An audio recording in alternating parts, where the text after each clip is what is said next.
आमटी बनवण्यासाठी मी इथे मेजरिंग कपने अर्धा कप मूग घेतले आहे। आता हे मूग आपण स्वच्छ धुवू व कुकरमध्ये शिजत घालू। शिजवताना आपल्याला एक शिटी झाली का गॅस कमी करायचा आहे व ते 10 मिनिटं ठेवायचे, मूग व्यवस्थित शिजले जातील।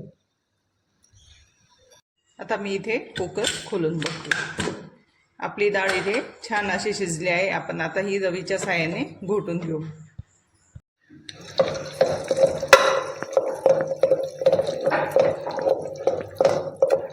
आता आपण करूया फोडणीची तयारी।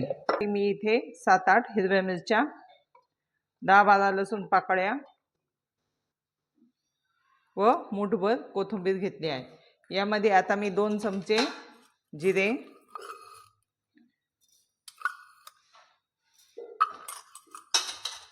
1 चमचा हळद, आता हे आपण वाटण करून घेऊ। यामध्ये पाणी टाकून आपल्याला याचं वाटण करायचं आहे। तुम्ही बघू शकता इथे आपलं हे वाटण तयार आहे। आता आपण करूया फोडणीची तयारी। फोडणीसाठी इथे मी कढईमध्ये 2 चमचे तेल,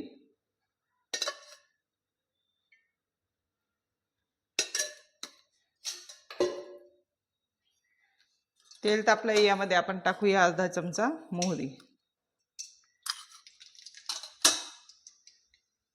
अर्धा चमचा हिंग आणि आपण हे हिरवी मिरचीचं जे वाटण केलेलं होतं आपण आता हे यामध्ये टाकून घेऊ। यामध्ये टाकते मी 1 कढीपत्त्याचे पान।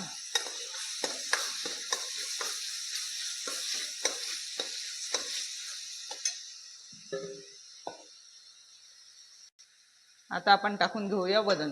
आता या वरणामध्ये मी 1 ग्लास पाणी टाकून व्यवस्थित हलवून घेतलं होतं। चवीप्रमाणे मीठ,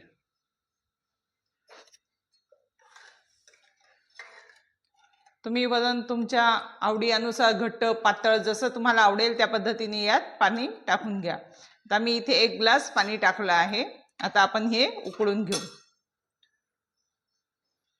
या वरणासोबत शेंगदाण्याची चटणी खायला खूप छान लागते किंवा तुम्ही नागलीची पापडीही यासोबत तळून खाऊ शकता। तुम्ही बघू शकता इथे आपल्या वरणाला छान अशी उकळी आली आहे। आपलं वरण तयार आहे।